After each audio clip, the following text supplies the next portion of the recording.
Hello everyone, कैसे हैं आप सभी लोग। उम्मीद है कि आप बहुत बहुत अच्छे होंगे। आज का ये वीडियो बेहद बेहद इंपॉर्टेंट है आने वाले एचएसएससी और के साथ ही एचटेट एग्जाम के लिए। इस क्वेश्चन को या इस वीडियो को आप लोग बहुत ही ढंग से देखना और बहुत ही मन लगा के सुनना। इस टॉपिक का नाम है महाभारत।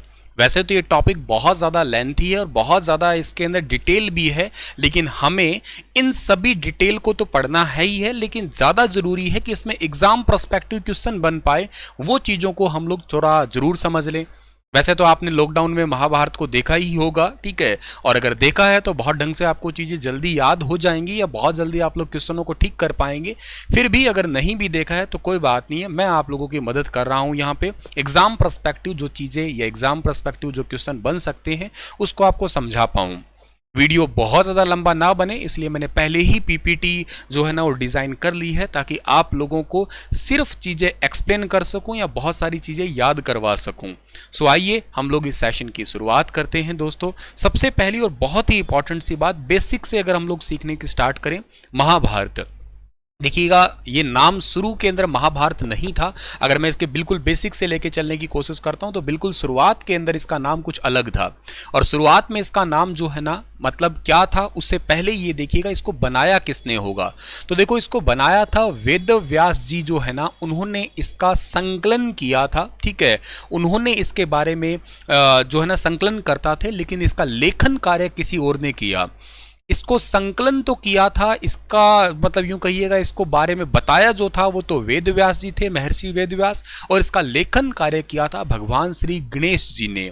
ऐसा कहा जाता है कि भगवान गणेश जी लिख रहे थे, लिखते लिखते कलम जो है ना उसकी शाही कम पड़ गई थी, तो अपना एक दांत तो जो है ना दांत से ही लिखा था, उन्होंने दांत तोड़ के लिखा था। ऐसी माइथोलॉजिकल बातें हैं, लेकिन खैर जो भी बात है, पर आपको ये दो चीज़ याद रखनी ही रखनी है कि इस महाभारत ग्रंथ को जो है वो संकलनकर्ता कौन थे, तो नाम रहेगा वेदव्यास। और इसका लेखन कार्य किसने किया था, तो जवाब रहेगा भगवान श्री गणेश जी।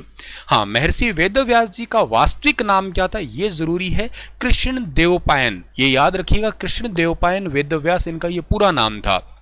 इसमें ये कृष्ण शब्द जो है, इस कृष्ण का मतलब होता है सांवला, यानी कि काला। भगवान श्री कृष्ण से संबंधित आपका ये शब्द है। इसी करके वेदव्यास को एक कृष्ण मुनि भी कहा जाता है। बहुत जगह पे लिखा जाता है कि वेदव्यास जी को और किस नाम से पुकारते हैं, तो कृष्ण मुनि के नाम से पुकारते हैं इनको। अच्छा, वेदव्यास शब्द का ही मतलब है कि पेपर ने पूछ रखा था, और वेदव्यास शब्द का ही अर्थ होता है आपका वैदिक मंत्रों को चार वेदों में बांटने वाला। जब आप लोग जीके पढ़ते हैं, जब आप लोग पढ़ा करते हैं, वैदिक ग्रंथ पढ़ते हैं, जिसमें आप ऋग्वेद पढ़ते हैं, सामवेद पढ़ते हैं, यजुर्वेद पढ़ते हैं, अथर्ववेद पढ़ते हैं, तो वहां पे ये वाला क्वेश्चन बड़ा कामयाब है आपका। और इसका आंसर वेदव्यास का मतलब ये है कि वैदिक मंत्रों को टोटल चार वेदों में बांटने वाले। और आपको ये भी पता होगा कि वेदों के अंदर मंत्र है, ये पॉइंट भी बहुत ज्यादा इंपॉर्टेंट है। महाभारत में श्लोक आपको मिलेंगे, वेदों के अंदर मंत्र मिलेंगे, और वैदिक मंत्रों को चार भागों में बांटने वाले जिनका नाम है वेदव्यास। वेदव्यास जो है ना, इनकी माता का नाम सत्यवती है, पिता का नाम पराशर मुनि है। ये बात धीरे धीरे लेक्चर आगे बढ़ेगा तो थोड़ा और पता लग जाएगा, लेकिन फिलहाल इतना याद रखना कि वेदव्यास जो है ना ये महाभारत के संकलन करता है। कृष्ण देवपायन वेदव्यास इनका पूरा नाम है। इस देवपायन का मतलब क्या होता है, जिसका जन्म यमुना द्वीप पे हुआ हो, ठीक है ना, जिसका जन्म जो है ना वो यमुना द्वीप के ऊपर हुआ हो, उसको हम लोग कृष्ण देवपायन कहते हैं। तो कृष्ण सांवला हो गया, या इनको कृष्ण मुनि भी कहते हैं। वेदव्यास मतलब समझ में आ गया। ये एक बेसिक है जो आपको पता होना चाहिए। वैसे महाभारत का काल जो है ना वो तकरीबन 900 ईसा पूर्व माना जाता है आपका। हालांकि अलग अलग व्यक्तियों ने इसको अलग अलग तरीके से बताया है, 900 से 950 भी बताया है, और एक दो राइटर्स ने तो उसको 1400 तक लिख रखा है, लेकिन ज़्यादातर एचएसएससी ने जो माना है ना वो 900 950 वाला ही माना है। तो आपको एचएसएससी के अकॉर्डिंग चलना है, और वही मैंने लिख दिया है, 900 ईसा पूर्व वाला काल आपको जरूर याद रखना है ये। चलिए थोड़ा और आगे चलते हैं हम लोग, और अगली बात अगर करें तो महाभारत का लेखन कार्य मैंने अभी बता दिया, श्री गणेश भगवान जी ने इसका लेखन कार्य किया था। थोड़ा सा शुरू करते हैं इसको, बहुत ही बेसिक फैक्टर अगर लेके चलें तो शुरुआत में मैंने जैसा कि कहा था कि महाभारत का नाम महाभारत नहीं था, तो क्या नाम था? तो बिल्कुल शुरू में इस महाभारत को कहा जाता था जय या जय संहिता के नाम से पुकारते थे। बिल्कुल शुरू में इसका नाम था या तो जय या जय संहिता के नाम से इसको पुकारा जाता था। और उस टाइम पे इसी महाभारत के अंदर जो है ना टोटल 8800 श्लोक हुआ करते थे। याद रखना, मैंने अभी कहा था कि महाभारत के अंदर श्लोक है और वेदों के अंदर मंत्र है। ये क्वेश्चन वैसे तो जीके वाइज इंपॉर्टेंट है जब वैदिक काल पढ़ते हैं, पर फिलहाल आप लोग बाय नॉलेज याद कर लीजिएगा कि शुरुआत में इसका नाम जय या जय संहिता था, तब इसमें 8800 श्लोक थे। और कैसे पता लगा 8800 श्लोक थे? तो ऐसा कहा जाता है कि महर्षि वेदव्यास जी ने 3 साल में, याद रखना 3 साल में ये 8800 श्लोक उस टाइम पे एक ऋषि मुनि को सुनाए थे, जिनका नाम क्या है? जिनका नाम है वैशंपायन जी। ये बात आपको याद रखनी है कि 3 साल लगे थे उनको सुनाने में। किनको सुनाने में? वैशंपायन जी को। तो कई बार ऐसा बोला जाता है कि महर्षि वेदव्यास जी को ये महाभारत ग्रंथ की रचना करने में समय कितना लगा होगा? तो टोटल 3 साल का समय लगा था। और ये 3 साल का समय लगा है और 8800 श्लोक है जो ओरिजिनल महाभारत है। बिल्कुल शुरुआत में, आज आप लोग 1 लाख श्लोक पढ़ा करते हैं, उसकी बात की है, लेकिन शुरुआत में इसके जो श्लोक है वो 8800 है, 8800 है। महर्षि वेदव्यास जी ने 3 साल में एक ऋषि को सुनाया जिनका नाम है वैशंपायन जी। एक पड़ाव तो था इसका जिसका नाम है जय या जय संहिता के नाम से आप लोग जान रहे हो। दूसरे पड़ाव के ऊपर आते हैं हम लोग। दूसरे पड़ाव के अंदर इसी महाभारत को जो है ना पुकारा जाता है भारत के नाम से। आज जो महाभारत है ये शुरुआत में इसका नाम भारत, मतलब जय संहिता के बाद में इसका नाम क्या था? भारत था। और यही श्लोक जो 8800 थे, 8800 श्लोक थे, ये 8800 श्लोक से बढ़ के श्लोक हो गए टोटल 24000 हो गए। और 24000 श्लोक कैसे हुए इसके बारे में भी पता लगाना है। तो जिस ऋषि को वेदव्यास जी ने सुनाया था जिनका नाम था वैशंपायन जी, उन्हीं वैशंपायन ऋषि ने जो है जन्मेजय को ये कथा सुनाई। अब ये जन्मेजय कौन है सर? तो मैं शॉर्ट में अभी बताने की कोशिश करूं तो जन्मेजय है ना, वे अर्जुन के पड़पोते हैं। अर्जुन का बेटा है जिनका नाम है परीक्षित, और परीक्षित का बेटा है जन्मेजय। और आपको शायद ये पता होगा कि जो परीक्षित है उनको एक नाग ने जो है ना वो काट लिया था। श्रीमद् भागवत कथा आपने शायद सुनी होगी, तो शायद उसकी शुरुआत है वो यहीं कहीं से ही होती है आपकी। और जब परीक्षित को नाग ने काटा तो उनके पुत्र जन्मेजय ने उसका बदला लेने के लिए एक सर्प दमन नाम का यज्ञ करवाया था। हरियाणा के जींद सफीदों में शायद पता हो तो आप लोगों को, सफीदों को सर्प दमन के नाम से भी पुकारा करते हैं। और एक यज्ञ नाग यज्ञ करवाया था तक्षशिला पाकिस्तान में। आज हालांकि पाकिस्तान है, लेकिन उस जमाने में ये एक पूरी टेरिटरी इंडिया ही हुआ करती थी। आपने शायद हिस्ट्री में इसको पढ़ा है। तो तक्षशिला नाम की जगह पे एक नाग यज्ञ करवाया था, और उसी नाग यज्ञ में जन्मेजय को वैशंपायन जी ने उनके पूर्वजों की कथा सुनाई कि देखो तुम्हारे परिवार का इतिहास यह शुरू है और अंत यहां तक आया है आपका। और वैशंपायन जी ने जो कथा सुनाई है उस कथा में टोटल 24000 श्लोक थे। तो इस टाइम पे इसका नाम था भारत। तो शुरुआत में तो आपको बता दिया जय या जय संहिता था, उसके बाद उसमें 8800 थे, और वैशंपायन जी ने जो जन्मेजय को सुनाई उसमें 24000 थे। 2 पड़ाव पूरे हुए। अब आते हैं तीसरे पड़ाव के ऊपर, और तीसरा पड़ाव जो आज के टाइम का आ गया है आपका, इसको आप लोग महाभारत कहते हैं, मतलब भारत का महान रूप यानी कि महाभारत।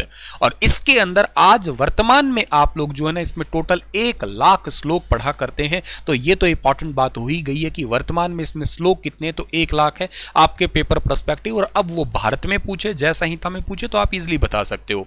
अब सर ये बताइए कि आपने जैसे 8800 से 24000 में तो बता दिया था कि कैसे हुए, अब ये 24000 से 1 लाख में कैसे कन्वर्ट हो गए?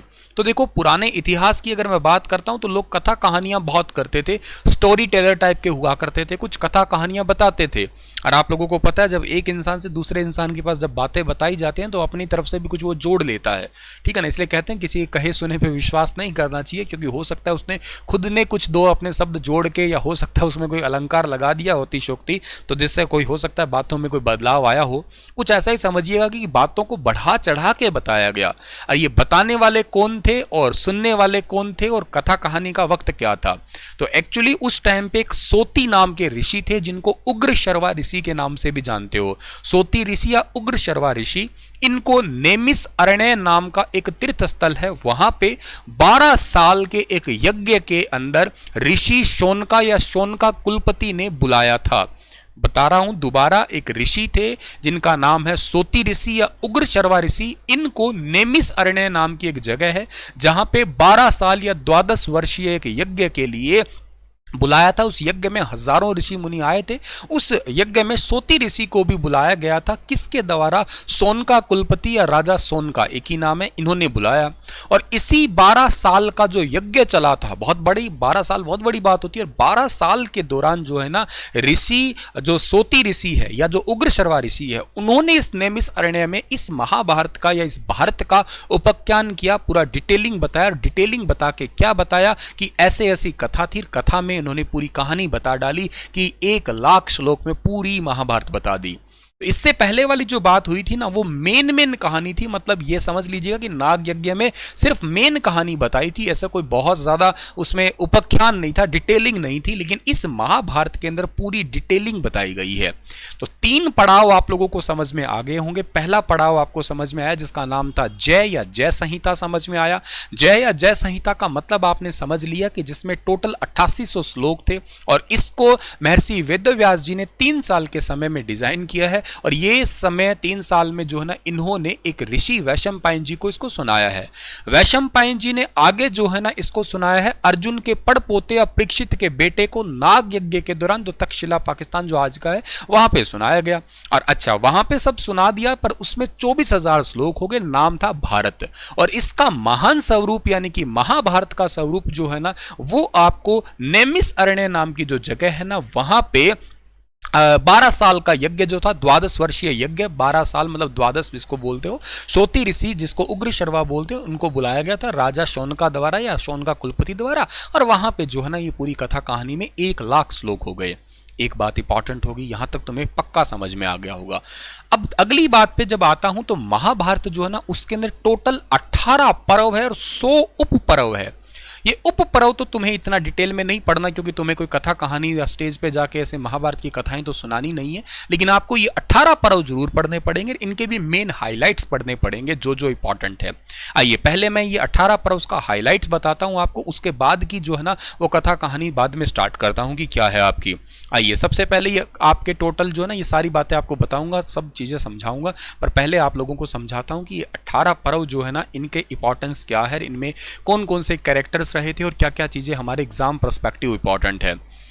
18 पर्व में सबसे पहला पर्व जो है ना, वो है माय डियर आदि पर्व। ठीक है ना, कथा कहानी यहां से शुरू होती है, आपकी आदि पर्व से स्टार्ट होती है। आदि पर्व, आदि पर्व जो है ना, इसके अंदर परिचय है, इसके अंदर स्टार्टिंग है। यूं कहिएगा, परिचय का मतलब ये समझ लीजिएगा इंट्रोडक्शन है।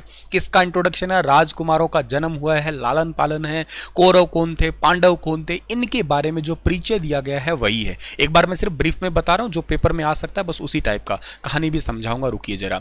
तो आदि पर्व है। आदि पर्व में क्या है, अगर आपसे पूछ लिया जाए कौरव पांडव के जन्म की कथा है वो कौन से पर्व में है, अगर पूछा जाए कि महाभारत के जो पात्र हैं उनका परिचय कौन से पर्व में है, तो आदि पर्व में है। आदि पर्व समझे तो बिल्कुल स्टार्टिंग में है। जो शकुंतला का आप लोग कह सकते हो किस्सा वगैरह है, वो सब कुछ यहां से ही स्टार्ट होता है। तो बिल्कुल शुरुआत का जो किस्सा है आपका, कौरव पांडव का जन्म, ये क्वेश्चन जो ज्यादा इंपॉर्टेंट लग रहा है वो यहां से है, आपको याद रखना। 2 नंबर का जो पर्व है वो आया है सभा पर्व। और सभा पर्व में क्या है? सभा पर्व में दरबार की झलक है और इसके अंदर जुआ वगैरह जो है ना वो आ गया है। इंद्रप्रस्थ का निर्माण हुआ है, पांडवों का वनवास जो है ना यहाँ पे हो गया है, यही सभा पर्व। और सभा पर्व ही आप लोगों को अच्छे से थोड़ा सा पता होगा, गड़बड़ तो यहीं पे ही हुई थी सारी की सारी। ठीक है ना, जुआ खेलना।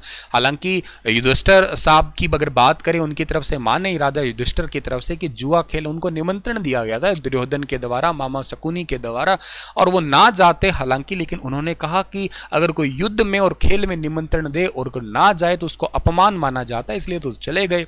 और चले गए तो उसके बाद में तो आपको पता ही क्या हुआ है, बहुत इंपॉर्टेंट कहानी वो यहीं पे ही है कि शकुनी ने चाल चली थी और उनके तो उंगलियों पे पासे नाचते ही थे, और कैसे कैसे कहानी थी वो तो खैर पता है, एक बार हम ब्रीफ जानते। टोटल 18 पर्व का तीसरा पर्व आता है जिसका नाम है अरण्यक पर्व, बहुत इंपॉर्टेंट है, जिसमें पांडवों का वन में 12 वर्ष का जीवन जो है ना बीता था। आपको शायद पता है पांडवों को 12 साल का वनवास और 1 साल का अज्ञातवास मिला था। अज्ञातवास वाला ये पर्व है जिसको विराट पर्व भी कहते हैं। विराट नाम की नगर में वो रहते थे, इस करके ही इसको विराट पर्व, या यहाँ पे जो लिखा हुआ है आपका वो क्या लिखा हुआ है, अज्ञातवास जो है ना वो आप लोग लिख सकते हो। अज्ञातवास इनको मिला था, अज्ञातवास वाला पर्व यही है आपका।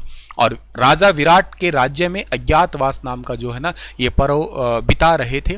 और इसमें जो है ना अलग अलग कैरेक्टर बने थे, उनके बारे में भी अगर मैं आपको चाहूँ तो अभी बता ही देता हूँ, ठीक है ना, कि इसके अंदर कौन कौन क्या क्या बना था। जैसे अगर मैं बात करता हूँ भीम, ठीक है ना, भीम इसके अंदर क्या बना था, भीम का सवाल एग्जाम में पूछा भी है, वल्लभ नाम का, ठीक है ना, तो ये याद रखना वल्लभ जो है ना वो कौन बने थे, वो भीम बने थे।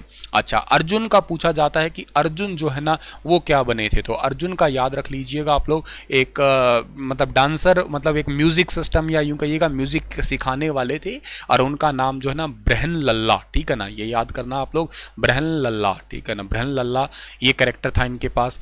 एक आपसे पूछा जा सकता है युधिष्ठिर का, ठीक है ना, युधिष्ठिर साहब क्या बने थे, ये बने थे कंक बने थे, कंक, ठीक है ना। और 2 भाई और बच गए, नकुल और सहदेव, ठीक है ना, तो सहदेव बना था ना वो तो तंतीपाल बना था, ठीक है, सहदेव जो है ना वो तो बना था तंतीपाल बना था, तंतीपाल बना था। और एक इसका भाई और नकुल जो घोड़ों के लिए बहुत ही फेमस, अपने रोहतक का भी नाम उसके लिए जो है ना जाना जाएगा, ग्रथिक के नाम से जैसा जाना जाता है उसको, ठीक है ना, नकुल, नकुल जो बने थे वो बने थे ग्रथिक। तो ये चीज़ें याद रहनी चाहिए आप लोगों को कि कौन कौन इस विराट पर्व में बने थे। तो विराट पर्व में अज्ञातवास के दौरान भीम जो है ना वो वल्लभ नाम का कैरेक्टर अदा किया था, अर्जुन ब्रहन लल्ला, युधिष्ठिर जो कंक बने थे, सहदेव तंतीपाल बने थे, नकुल ग्रथिक बने थे। और एक बात याद रखना, इनको 12 साल प्लस 1 साल अज्ञातवास, अज्ञातवास में अपनी खुद की आइडेंटिटी छिपा के रहना था, और अगर किसी को इनकी आइडेंटिटी पता लग गई तो इनको दोबारा से वही 12 साल का जो है ना वनवास काटना पड़ेगा। उद्योग पर्व आया था फिर बाद में, उद्योग पर्व में युद्ध की तैयारी की गई थी। छठवां पर्व है जो कि बहुत ज्यादा इंपॉर्टेंट है, एग्जाम पर्सपेक्टिव इसमें से सवाल जरूर बनेगा, और वो है आपका कौन सा पर्व, जिसको भीष्म पर्व के नाम से जानते हो। और भीष्म पर्व में जो है ना वो याद रखिएगा गीता लिखी गई है, गीता जो भगवान श्री कृष्ण ने अर्जुन को सुनाई है। टोटल इसके अंदर याद रखिएगा 700 श्लोक है, याद रखना ये बात बहुत इंपॉर्टेंट है, 700 श्लोक है। गीता कौन से पर्व से संबंधित है, तो जो ओरिजिनल गीता है, मेन गीता, हालांकि यहाँ पे अनु गीता आएगी, प्रासर गीता आएगी, हंस गीता आएगी, वो मैं आपको आगे बताऊंगा, पर पहले समझ लेना कि भीष्म पर्व जो है ना इसमें जो मेन ओरिजिनल गीता है जो भगवान श्री कृष्ण ने अर्जुन को सुनाई थी, वो सब चीजें 700 श्लोक की यहीं पे ही है। महाभारत का युद्ध का पहला भाग यहीं पे है। भीष्म कौरव का सेनापति जो है ना बने थे, वो भी इसी भीष्म जो पर्व है इसी के अंदर ही बताया गया है। इसके बाद में 7वां आता है द्रोण पर्व आता है, जिसमें युद्ध जारी रहा था और द्रोण सेनापति बने थे। आपको सबको पता होगा कि इससे पहले जो है ना वो भीष्म पितामह सेनापति थे 10 दिन तक, और अगले 5 दिन तक जो सेनापति रहे थे ना वो रहे थे कौन, द्रोण रहे थे। और द्रोण जो है ना इसके बाद में द्रोण के साथ में एक वो नरो न कुंजरो एक वाक्य जो है ना युधिष्ठिर से कहलवाया गया था धोखे से, अश्वत्थामा मर गया, और अगली लाइन थी नरो न कुंजरो, यानी कि नर नहीं है आती है वो। तो जब अश्वत्थामा मर गया, जब ये बात बोली तो ये जब द्रोण ने सुन ली थी तो वो बड़े सहम गए थे। जब वो उन्होंने अगली लाइन बोली नरो ना कुंजरो, तब तक ढोल नगाड़े इतने जोर से बजाए कि वो लाइन सुनी नहीं गई। तो इसी करके उनको फिर जो मार दिया गया था, ठीक है ना, जो धृष्टद्युम्न थे कर बदला लेना चाहते ही थे, वो मैं बताऊंगा आगे जाके उनके बारे में। फिर अगले 2 दिन के लिए सेनापति बने थे कर्ण बने थे, 15 से 17 2 दिन, 18 दिन का टोटल युद्ध था, तो 18 दिन में जो है ना 2 दिन ये बने थे कर्ण, और युद्ध जारी रहा, कर्ण सेनापति रहे इसमें। फिर जो युद्ध का आखिरी दिन था, याद रखिएगा 9वां पर्व युद्ध का आखिरी दिन था, 1 दिन के लिए सेनापति थे शल्य, और इसलिए शल्य पर्व कहते हैं। युद्ध का अंतिम भाग था और शल्य सेनापति। पूछा जाता है कि कौन से पर्व में युद्ध का आखिरी जो है ना रहा था, स्टॉपेज रहा था, तो स्टॉपेज रहा था शल्य पर्व। फिर आता है सौप्तिक पर्व। अब सौप्तिक पर्व तक देखो, यहां तक आते आते सारे ही मर गए थे, तो मरने के बाद में अभी भी कौरवों को ये हार बर्दाश्त नहीं हो रही थी, जो बच्चे खुचे थे, तो उन्होंने सोचा कि क्यों ना अब हम, चलो ये युद्ध जीत तो गए, इनकी जीत बर्दाश्त नहीं हो रही, उनको हम सोते हुए को भी मार देंगे। तो इसीलिए उन्होंने धोखे से जो पांडु पुत्र थे 5, सोचा तो कि पांडुओं को मारेंगे, लेकिन पांडु पुत्रों को मार दिया उन्होंने। तो अश्वत्थामा पांडव सेना जो है ना अश्वत्थामा ने मारा था, जो कि बेटा था द्रोण का, हालांकि मरा नहीं था, पर वो कहावत तो मैंने बता ही दी। फिर आता है स्त्री पर्व। अब इसमें क्या था कि यहां तक बहुत कुछ नरसंहार हो चुका था, तो कुंती को आत्मग्लानि होती है और उसने राजा युधिष्ठिर को बुलाया और कहा कि बेटा मैंने तुमसे एक बात छिपाई थी। और बात क्या छिपाई थी? बात कहते ये छिपाई थी कि जो कर्ण था ना वो तुम्हारा सगा भाई था। तो उस टाइम पे राजा युधिष्ठिर ने कहा कि हे माते, आपको क्या मेरे पे विश्वास नहीं था? मैं तो धर्मराज था, मेरा तो डंका पूरी दुनिया में बजता है, सही के साथ सही और गलत के साथ गलत हूँ। तो आप तो मुझसे ये बातें एटलीस्ट शेयर कर देते, मैं तो इस बात में न्याय ही करता। तो इस दिन के बाद सभी स्त्री जाति को श्राप दिया था युधिष्ठिर ने कि कोई स्त्री अपने बात मन में पचा नहीं पाएगी। बाकी सोसाइटी में आपको अच्छे से पता है कि महिलाएं अपनी बातें अब कितनी की पचा पाती है, तुरंत निकाल देती है, कह देती है, और उसकी वजह जो है ना वो युधिष्ठिर का श्राप ही है। तो गांधारी का मृत लोगों के लिए शोक था, बाकियों के लिए भी शोक ही था। शांति पर्व बहुत बहुत इंपॉर्टेंट है, ये याद रखिएगा आप लोग, ठीक है ना। ये आपके महाभारत का सबसे बड़ा पर्व है, याद रखना। इसको पराशर गीता भी कहते हैं, ठीक है ना। इसका ही नाम है पराशर गीता है। इसको हंस गीता के नाम से भी जानते हैं, हंस गीता के नाम से भी जानते हैं। क्वेश्चन एग्जाम में पूछे जाते हैं कि पराशर गीता किसे कहते हैं, हंस गीता जो है ना वो किसे कहते हैं। ये एग्जाम के सारे सवाल है। सबसे बड़ा पर्व शांति पर्व। युधिष्ठिर का राज्याभिषेक हुआ था, भीष्म के दिशा निर्देश इसी के अंदर ही थे, क्या अनुशासन होता है क्या नहीं है वो सब कुछ था। अनुशासन पर्व में भी यही था कि भीष्म पितामह ने अंतिम उपदेश दिए थे कि आगे भविष्य में ऐसे भयानक कोई युद्ध ना हो, भारत इससे बचा रह सके, इसे क्या सीखा जा सकता है, कैसे टला जा सकता है, ऐसे डिसिप्लिन वाली बातें थी। 14 था आपका अश्वमेघादि पर्व। इसमें युधिष्ठिर द्वारा अश्वमेघ का यज्ञ क्या जो है ना वो आयोजन किया गया था।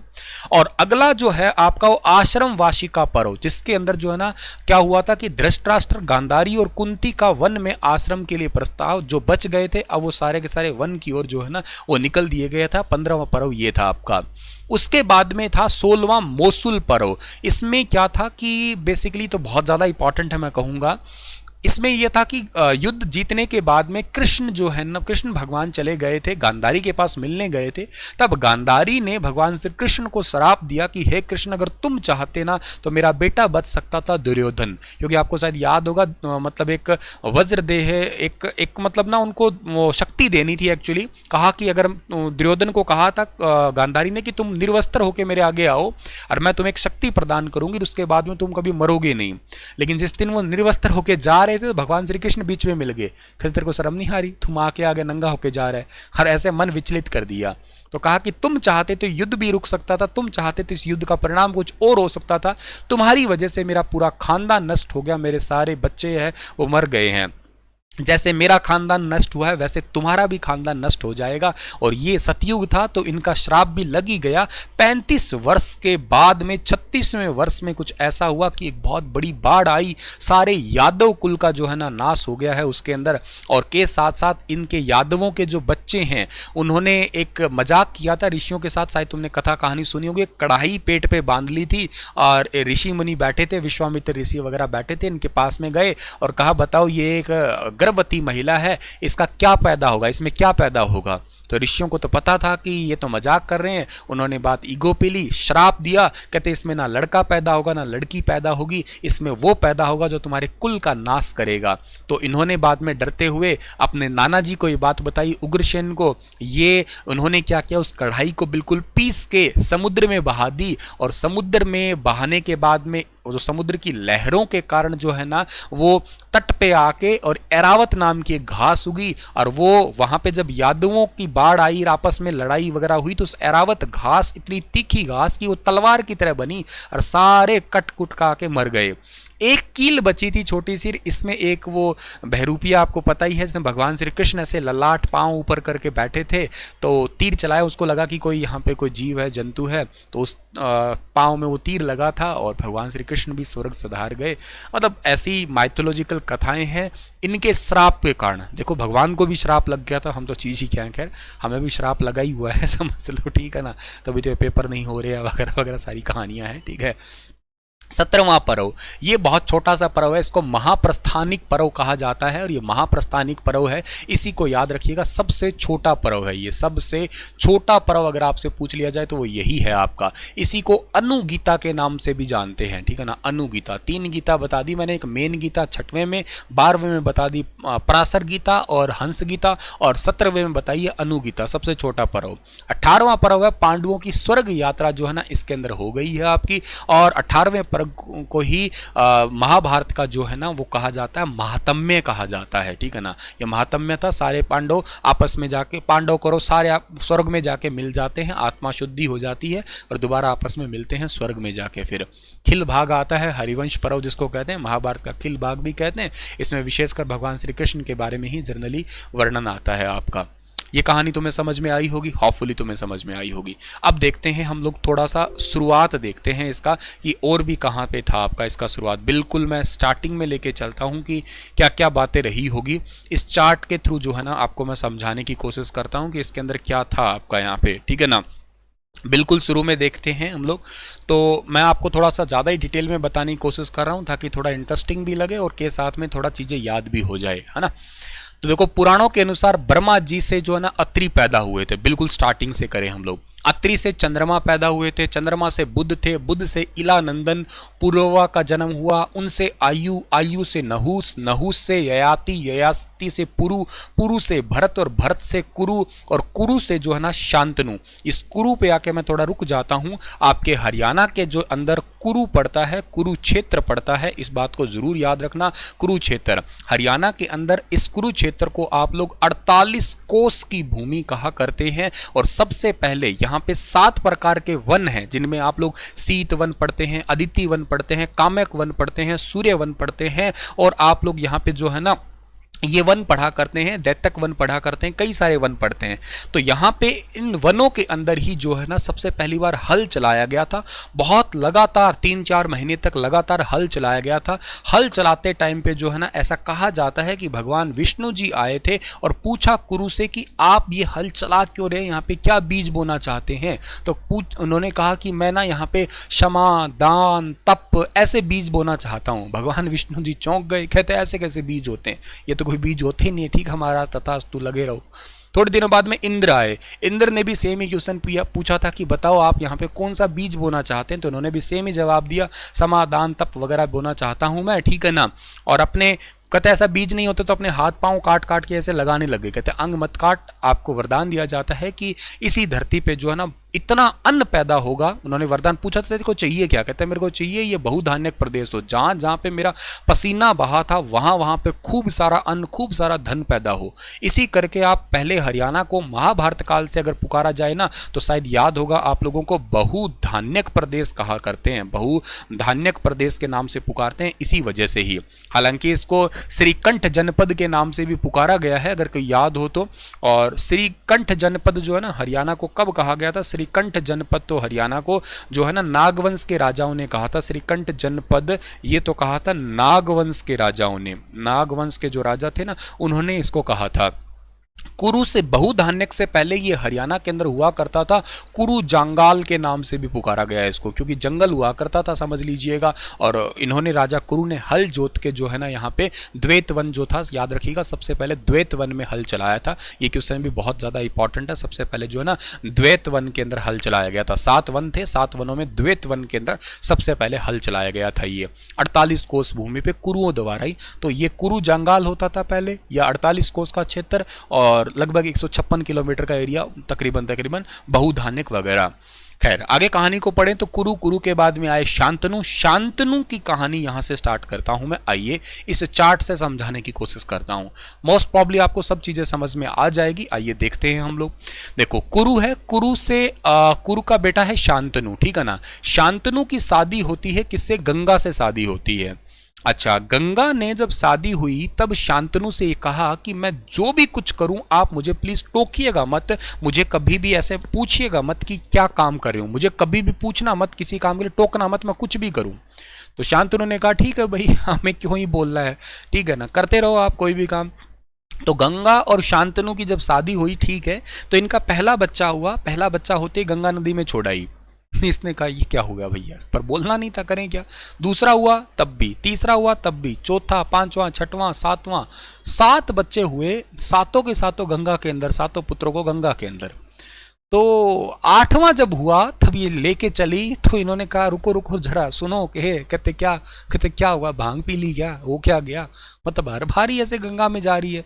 कहते देखा मैंने तेरे को कहा था ना नहीं बोलना, बोल गया ना, ले ठीक है, अब बच्चे का तो मैं लालन पालन कर दूंगी पर मैं तेरे साथ नहीं रहूंगी। कहते ये क्या बात हुई, कहते बस ठीक है, ब्रेकअप हो गया, आज के बाद अपना छोड़ के चली गई, ठीक है। और गंगा जो है ना इनको छोड़ के गई, और जो 8वां पुत्र था ना, याद रखिएगा, इसका नाम था देवव्रत, नाम था इसका। और जो आगे चल के ये नाम बना था, भीष्म नाम बना था। पितामह मतलब तो दादा होता है, लेकिन आगे चल के ये 8वां पुत्र ही बना था, भीष्म बना था, ठीक है। अच्छा, जैसे ही ये छोड़ के चली गई, ब्रेकअप होता है तो आदमी उदास बहुत होता है, ये उदास हो गए कि यार ये तो गड़बड़ हो गया, छोड़ के चली गई, रोने लग गए, मतलब समझो लाइफ में बड़ा ही ऐसा माहौल था, दुख भरे गाने चलने लग गए इनकी लाइफ के अंदर। अब क्या है कि एक दिन ऐसा हुआ कि इनको सत्यवती नजर आ गई, ठीक है ना, केवट की पुत्री कहलाते हैं ये सत्यवती, ठीक है ना, ये केवट पुत्री थी, केवट पुत्री सत्यवती। अच्छा, केवट पुत्री सत्यवती जो है ना इनको मिली। अच्छा, ये केवट पुत्री सत्यवती इनको मिली और इनसे शादी करने के लिए प्रस्ताव दिया, पर केवट ने एक शर्त रख दी कि शादी जो है ना तभी हो सकती है जब मेरी बेटी के ही बच्चे आगे गद्दी पे बैठे तो ही। हिसाब से तो देखा जाए तो बड़ा बेटा तो देवव्रत था, मतलब ये गद्दी पे बैठना चाहिए था, लेकिन इन्होंने शर्त ये रखी कि भविष्य का सोचते हुए कि मेरी बेटी के ही बच्चे गद्दी पे बैठने चाहिए। ये दोबारा उदास होके आ गए और देवव्रत को पता लगा कि मेरे पापा इतने उदास क्यों हैं, तो पता लगा कि पापा का तो कहीं दिल आ गया है और पापा के ससुर जी ने ऐसी ऐसी शर्तें रख दी है, ये तो गड़बड़ है। ये गए, पूछा कि देखो क्या शर्त है, कहते शर्त ये है आप गद्दी पे कभी मत बैठो, मेरी बेटी के ही बच्चे जो है ना वही गद्दी पे बैठे। इन्होंने कहा चलो ठीक है, मान लिया।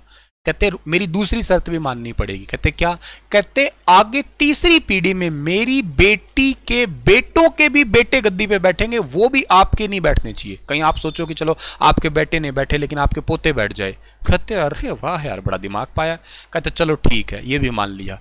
कहते कैसे मान लूं मैं, कैसे विश्वास कर लूं। उसी दिन देवव्रत ने अपनी जिंदगी में आजीवन ब्रह्मचार्य का पालन करना, वो है ना उसका प्रण ले लिया और कहा मैं इस सांसारिक मोहमाया को त्याग रहा हूं और मैं आजीवन ब्रह्मचार्य रहूंगा, कभी ब्याह ही नहीं करूंगा। जब ब्याह ही नहीं करूंगा तो बच्चे ही कहां से होंगे, तो मैं क्या बैठूंगा, मेरे बच्चे भी नहीं बैठेंगे, आगे कोई पोते पड़पोते, कोई मेरी पीढ़ी कोई बैठेगी नहीं, हमेशा तेरी बच्ची के ही कोख से पैदा हुए बच्चों की पीढ़ी ही इस गद्दी पे बैठेगी। और ऐसे करके शांतनु और सत्यवती का तो विवाह हो गया। उधर तो ठीक है, देवव्रत भीष्म हो ही गए, समझ लिया। अच्छा, इनसे पुत्र पैदा हुए, एक तो जिनका नाम है चित्रागंध और दूसरे का नाम है विचित्रवीर्य, याद रखना। चित्रागंध बड़ा बेटा था, लेकिन बड़ा होने के नाते ये गद्दी पे बैठने चाहिए, पर कुछ ही समय के बाद में जो है ना इनकी मृत्यु हो गई। तो अब बारी आती है किसकी, विचित्रवीर्य की। विचित्रवीर्य अब उम्र में उतना बड़ा नहीं था, मतलब जितना कि वो राजपाट संभाल सके, बच्चा ही था जब चित्रागंध की मृत्यु हुई। तो अब किया क्या जाए, राजगद्दी पे कौन बैठे, तो जब तक ये बच्चे थे तब तक देवव्रत ने राजपाट संभाला था, लेकिन जब राजपाट संभालने योग्य हुए तब तो ये गद्दी पे बैठ गए।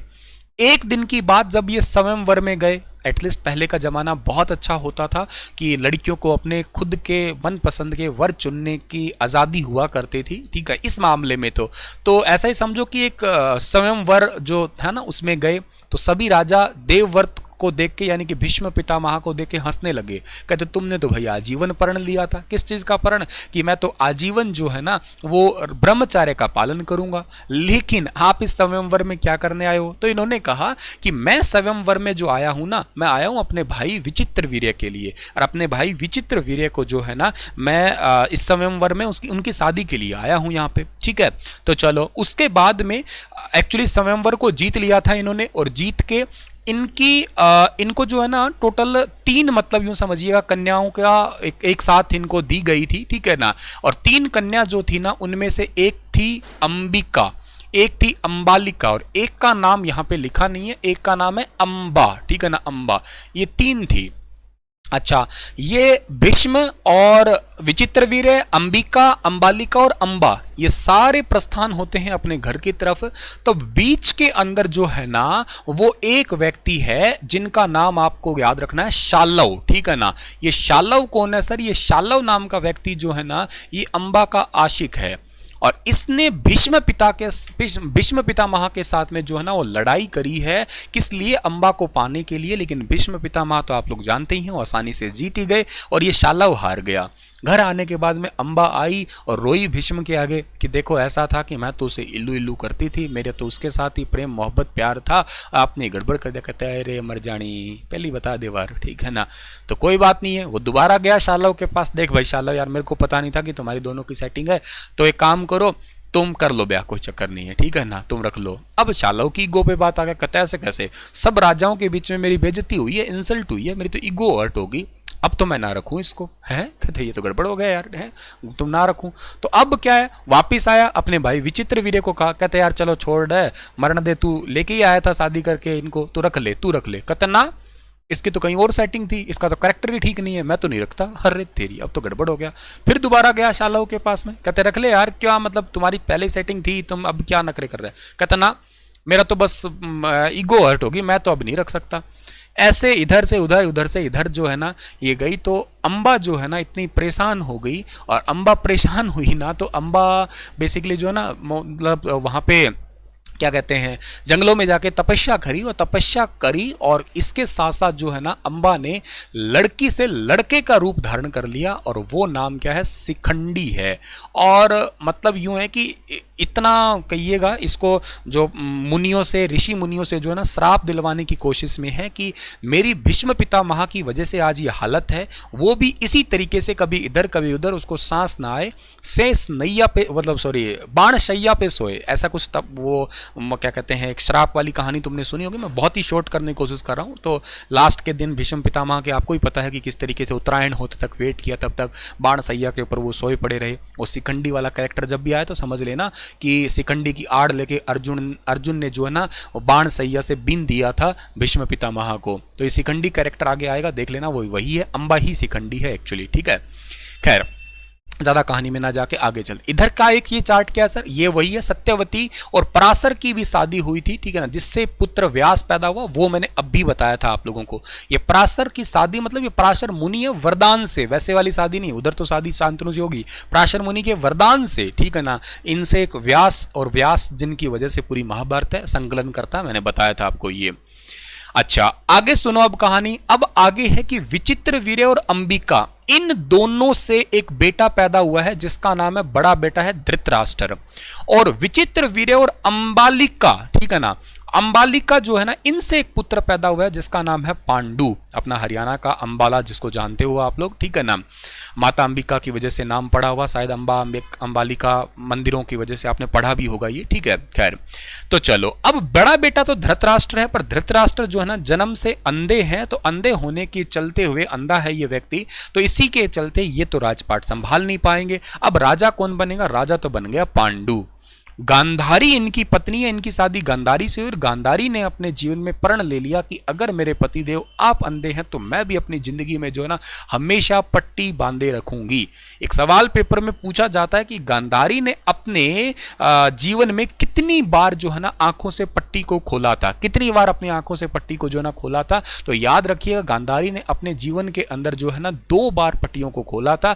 एक तो इसने दुर्योधन को वज्रदेह वरदान दिया था, याद रखना, ठीक है ना। एक तो वज्रदेह वरदान दिया था तब, और दूसरी बार दुर्योधन का जो अंतिम समय आया था ना आपका, उस टाइम पे जो है ना अपने जीवन की पट्टी खोली थी इसने। बाकी कभी अपने जीवन में पट्टी नहीं खोली थी कि मैं भी संसार को नहीं देखूंगी। मुझे यार ये बात ना थोड़ी सी इमेजिन करके बड़ा वो लग रहा है कि किस कैसे कैसा जमाना था शायद आपका, क्या गजब का जमाना था उस जमाने के अंदर, है ना, क्या ही तो कहानियां रही होगी वहां पे।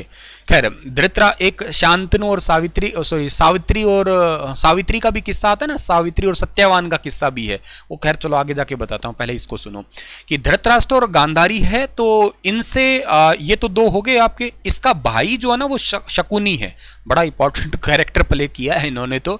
और ये गांधार नरेश है, याद रखिएगा, गांधार से है मतलब समझ लो आप लोग, ठीक है। इधर दो पत्नियां हैं, एक पत्नी का नाम है कुंती, एक पत्नी का नाम है माद्री। दोबारा देखो, कहानी में यूं था कि विचित्र वीर्य के एक अंबिका और विचित्र वीर्य से पुत्र पैदा हुआ धृतराष्ट्र, और विचित्र वीर्य और अंबालिका से पुत्र पैदा हुआ पांडु। बड़ा बेटा धृतराष्ट्र था पर अंधा होने के कारण राजा नहीं है, छोटा बेटा पांडु है तो राजा बना है, ये याद रखना। अच्छा, धृतराष्ट्र का विवाह हुआ है गांधार पुत्री जिसका नाम है गांधारी। और दूसरी बात है, इधर जो पुत्र पैदा हुए हैं, इधर गांधारी से पुत्र नहीं, माफ करना, शादी हुई है धृतराष्ट्र और गांधारी की, और पांडु और कुंती की और पांडु और माद्री की शादी हुई है। ठीक है, इधर की बात करूं तो इधर जो है ना धृतराष्ट्र और गांधारी के जो है ना टोटल 100 पुत्र हुए थे, आपके 100 पुत्र थे, जिनमें से दुर्योधन आप पढ़ते हो, दुशासन पढ़ते हो, बाकी और भी बच्चे थे, और एक बेटी थी, ये एग्जाम में याद रखना, जिसका नाम क्या है, दुशाला। ठीक है ना, दुशाला नाम की बेटी याद कर लेना आप लोग। 100 प्लस में एक 101 हो गए, कई जगह 102 मिलते हैं, तो एक था दासी पुत्र था, एक्चुअली वो युयुत्स करके उसका नाम था, दासी पुत्र, तो इस करके 102, बाकी मेनली 100 पुत्र। और बेटी का नाम जरूर याद रखना, मतलब कौरवों की एक ही बहन थी जिसका नाम था दुशाला। आपको कोई सर 100 पुत्र कैसे हो गए, तो ये वरदान मिला हुआ था इनको कि आपको 100 पुत्रों की प्राप्ति हो। ठीक है ना, इसी करके ये इनको जो है ना 100 पुत्र हुए थे। महर्षि व्यास का वरदान था, ये भी कहीं लिखना चाहो तो महर्षि व्यास का जो है ना इनको वरदान था कि आपको 100 पुत्रों की प्राप्ति हो। अच्छा, पांडु जो है ना वो किसी वजह से पिता नहीं बन सकते थे, किसी बीमारी की वजह से, लेकिन कुंती ने उनको बताया कि मुझे दुर्वासा ऋषि का वरदान मिला हुआ है कि मैं जिस भी भगवान की पूजा करूंगी वहां से मुझे पुत्र रत्न की प्राप्ति होगी। तो कुंती ने शादी से पहले सूर्य की पूजा की थी, इस करके इनको जो है ना एक सूर्य पुत्र पैदा हुआ जिसका नाम था कर्ण। लेकिन लोकलाज के बहस से कर्ण को नदी में तैरा दिया था। अधिरथ और राधा ने बाद में जाके इनका पालन पोषण किया था, बताऊंगा आगे जाके इनके बारे में। अच्छा, बाद में युधिष्ठिर, भीम और अर्जुन, ये 3 पुत्र तो हैं कुंती और पांडु से समझो, और एक 2 ये पुत्र नकुल और सहदेव, जो कि पांडु और माद्री, मतलब माद्री इनकी मां है, कुंती इनकी मां है।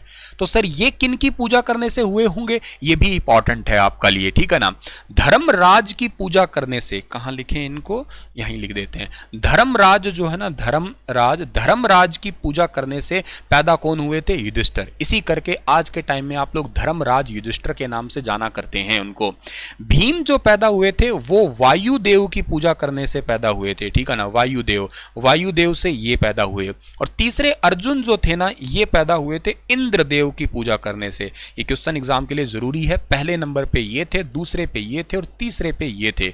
ये दोनों जुड़वा थे एक्चुअली। और इनको मतलब ये कहां से पैदा हुए, तो ये अश्विन कुमार है, याद रखिएगा। ये दोनों के दोनों जो ना अश्विन कुमार के नाम से जाने जाते हैं आपके। ठीक है ना, अश्विन कुमार, जैसे अश्विन कुमार 2 जुड़वा हैं, वैसे ही ये जुड़वा थे नकुल और सहदेव। ये हरियाणा के रोहतक और घोड़ों का व्यापारी, बहुत इंपॉर्टेंट सा क्वेश्चन आता है इनका। ठीक है, चलिए सर, इनकी तो ये कहानी थी। आप ऐसे ऐसे मतलब बच्चे पैदा हो गए, ये ठीक है, सही है बात आपकी। उधर हो गए ये, आगे जाके अर्जुन सुभद्रा का अभिमन्यु आपको पता है युद्ध के 13वें दिन जो है ना चक्रव्यूह में फंस के अभिमन्युपुर, आज जो है पहले अमीनपुर गांव था कुरुक्षेत्र के थानेसर से 6 किलोमीटर दूर, और अभिमन्यु और उत्तरा का बेटा है परीक्षित, और परीक्षित का बेटा फिर है जन्मेजय। ये तो मैंने आपको बताया ही था। इससे यहां तक की कहानी थी आपकी। इतना समझे हो तुम लोग? बिल्कुल सर, इतना तो हम लोग समझ ही गए हैं। आइए कुछ और फैक्ट्स पे अगर बात डालते हैं, नजर डालते हैं, तो उनकी भी बात करते हैं हम लोग। अब देखो, ये चीजें मैंने बताई दी थी। दुर्वासा ऋषि ने वरदान दिया है, तो सूर्य से कर्ण था, और धर्मराज युधिष्ठिर, वायुदेव भीम, और इंद्र अर्जुन, अश्विन के वरदान से नकुल और सहदेव जो है ना वो पैदा हुए हैं। ठीक है, अब मैं थोड़ी बात कर्ण की करता हूं। मैंने बीच में कहा था कर्ण के बारे में। कर्ण के लिए बात यूं आती है कि ऐसा था कि अर्जुन, आपको पता है कि बहुत इंपॉर्टेंट है धनुर्विद्या के अंदर। ठीक है, तो पता लगा कि ये कर्ण जो है ना ये हरा सकता है अर्जुन को, इस करके कर्ण और अर्जुन की प्रतियोगिता करवाई गई धनुर्विद्या की। लेकिन अर्जुन, उस टाइम पे बात आई कि इस प्रतियोगिता में हिस्सा लेने के लिए कर्ण बराबर का होना चाहिए, हैसियत बराबर की होनी चाहिए, तुम क्या हो। तब कर्ण की गर्दन नीचे झुक गई। उस टाइम पे दुर्योधन ने कहा कि अगर यही बात है, इस प्रतियोगिता में हिस्सा लेने के लिए अगर यही चाहिए, तो मैं अपना अंगराज इसको दान में देता हूं। तो ये बहुत इंपॉर्टेंट है। दुर्योधन ने उसको कौन सा राज्य दान में दिया था? अंगराज्य दान में दिया था। और उसके बाद में इस युद्ध में ज्यादा अनर्थ ना हो जाए, इसलिए भगवान इंद्रदेव आए और इन्होंने कर्ण से कवच और कुंडल दान में मांग लिए, और कवच और कुंडल दान में मांगने ध्यान भटकाने के लिए, तो इन्होंने दान दे भी दिया। उस टाइम पे इनको शक्ति शस्त्र जो है ना ये मिला था, और शक्ति शस्त्र ये था कि तुम जीवन में एक बार ये चला सकते हो, जिस पे चलाओगे उसके निश्चित ही मृत्यु हो जाएगी, एक ही बार चलेगा दोबारा मेरे पास आ जाएगा। अच्छा, इसके बाद ये भगवान परशुराम के पास में गए और उनसे धनुर्विद्या और बाकी विद्या सीखने के लिए गए, लेकिन वो ब्राह्मणों को सिखाते तो ये ब्राह्मण बन के गए धोखे से। बाद में उनको पता लगा तो परशुराम ने इनको श्राप दे दिया, कहते हैं मेरे से जो तूने धोखे से विद्या सीखी है ये तेरे अंत समय में जो है ना वो सारी भूल जाएगा, तो या यूं समझो अंत समय में तेरा जो रथ का पहिया वो पृथ्वी में धंस जाएगा। और शायद आपको ये बात अच्छे से पता है, अंत समय में जो आपका 17वां दिन था, उस दिन क्या हुआ था कि इनका रथ का पहिया पृथ्वी में धंसा, उतारने के लिए उतरे, मतलब उसको निकालने के लिए उतरे, उतने में अर्जुन ने बाण चलाया और इनकी मृत्यु हो गई थी। तो ये श्राप इनको जो है ना मिला हुआ है कर्ण को। और कर्ण के एक्चुअली जो माँ बाप कौन थे या जिन्होंने इनकी पूजा की थी, कर्ण को अधिरथ और राधा ने पाला था। तो ये बात मैं लिख देता हूँ, कहीं लिखी नहीं है मैंने यहाँ पे, ठीक है ना। कर्ण को जो पाला है ना वो पाला है अधिरथ और राधा ने, ठीक है, अधिरथ और राधा, ठीक है ना। अधिरथ और राधा जो है ना इन्होंने इनका लालन पालन किया है। माँ राधा थी, पिता का नाम जो है ना वो क्या था, अधिरथ था, ठीक है। चलिए, और कोई फैक्ट्स हमारे लिए है यहाँ पे सर? बिल्कुल है, तुम्हारे लिए फैक्ट्स है। अब आपके लिए बीच में कहानी है, द्रोणाचार्य की कहानी है। द्रोणाचार्य कौरव और पांडवों के दूसरे गुरु थे। कोई पूछा जाए कौरव और पांडवों के पहले गुरु कौन थे, तो पहले गुरु थे कृपाचार्य। दूसरे गुरु कौन थे? दूसरे गुरु थे द्रोणाचार्य थे, याद रखना।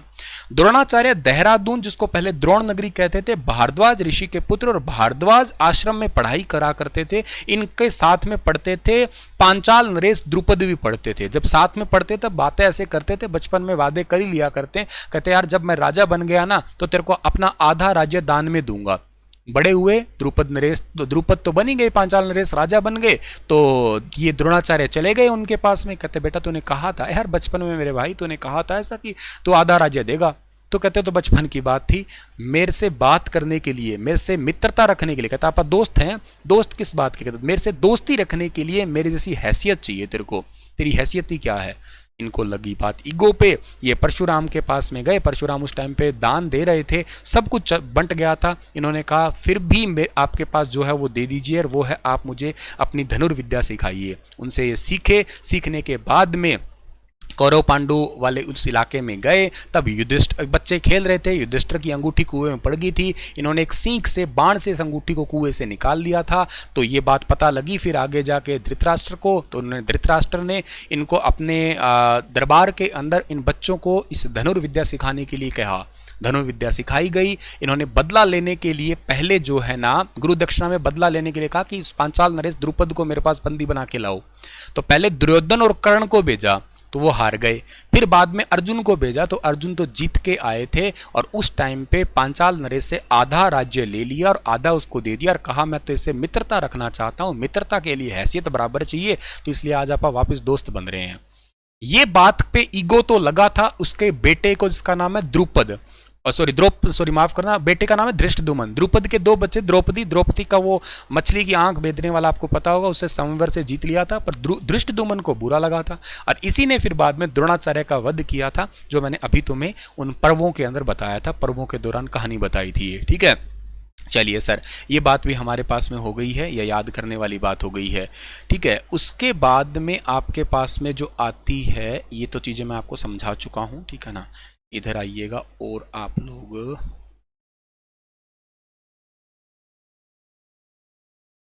ठीक है। उसके बाद में आपको थोड़ा कैरेक्टर्स में लेके जाते हैं और हम, ठीक है ना। इधर आइए और इसमें कैरेक्टर्स में लेके जाते हैं अगली कहानी में।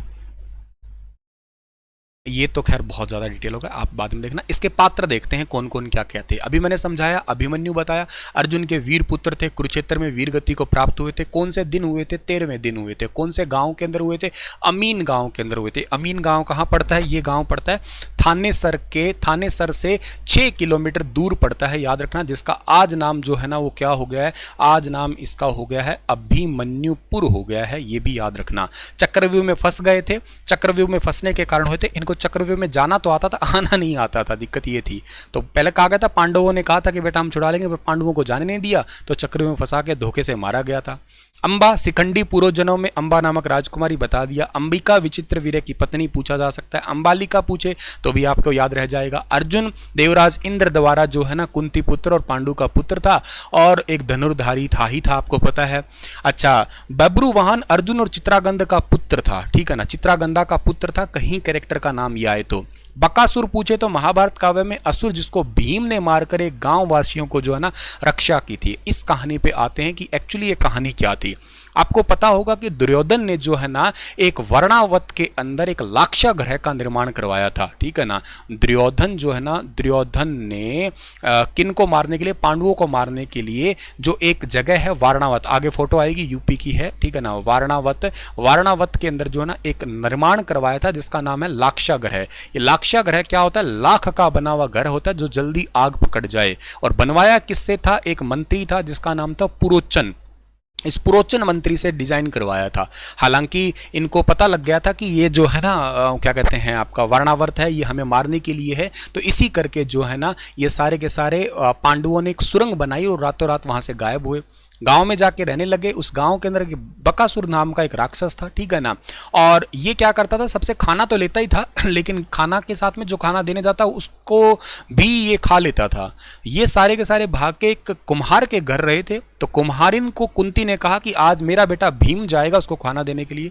और भीम गया, जब बकासुर का वध किया तब पता लगा था विदुर को। अब विदुर कौन है? विदुर एक दासी पुत्र है जो कि प्रधानमंत्री बना था। ये भी पॉइंट आप लोगों को याद रखना है, ठीक है ना, कई जगह पूछा जा सकता है विदुर कौन है। तो अंबालिका की दासी थी जिसका पुत्र था विदुर, और ये धृतराष्ट्र का प्रधानमंत्री था, ठीक है ना। अंबालिका की दासी का पुत्र था अंबालिका की दासी पुत्र था, दासी पुत्र कहलाता है आपका विदुर। और ये विदुर जो है ना ये आगे धृतराष्ट्र का प्रधानमंत्री था, धृतराष्ट्र का पीएम बना था यही व्यक्ति, ठीक है। तो बकासुर का वध हुआ था, तो ये पॉइंट आपको याद रखना है। उसके बाद में विदुर ने धृतराष्ट्र को बताया कि पांडव तो बिल्कुल जीवित है। तो बाद में जो है ना मतलब भीष्म पितामह वगैरह जो है ना उन्होंने एक क्या कहते हैं थोड़े दिनों के लिए रणनीति बनाई और एक खांडव नाम का राज्य दिया था, 23 साल जिसमें राज किया था उन्होंने, ठीक है ना। खांडव, ये खांडव नाम का राज्य जो है ना उनको दिया था, जहां पे ये 23 साल तक राज्य किया था इन्होंने। लेकिन बाद में फिर से वही कहानी।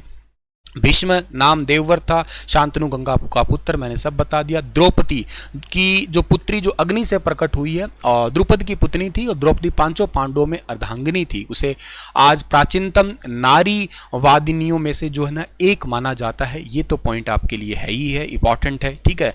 द्रौपदी का एक और दूसरा नाम एग्जाम में पूछा गया, एचएसएससी ने पूछा था, वो क्या था? द्रौपदी का दूसरा नाम था, याद रखना, कृष्णा, ठीक है। ये पॉइंट बड़ा इंपॉर्टेंट है। द्रोण हस्तिनापुर के राजकुमारों को सशस्त्र विद्या देने वाले थे, याद रखना, और अश्वत्थामा के पिता थे। द्रुपद पांचाल के राजा और द्रौपदी एवं धृष्टद्युम्न के पिता थे, ठीक है। दुर्योधन कौरव में सबसे बड़े थे, धृतराष्ट्र और गांधारी के 100 पुत्रों में सबसे बड़े। दुशासन दुर्योधन का छोटा भाई था, जो द्रौपदी को हस्तिनापुर राज्यसभा में बालों को पकड़ के, क्योंकि आपको पता है जुए के दौरान सब कुछ हार गए थे, भाइयों को राजपाट सब कुछ हार गए थे।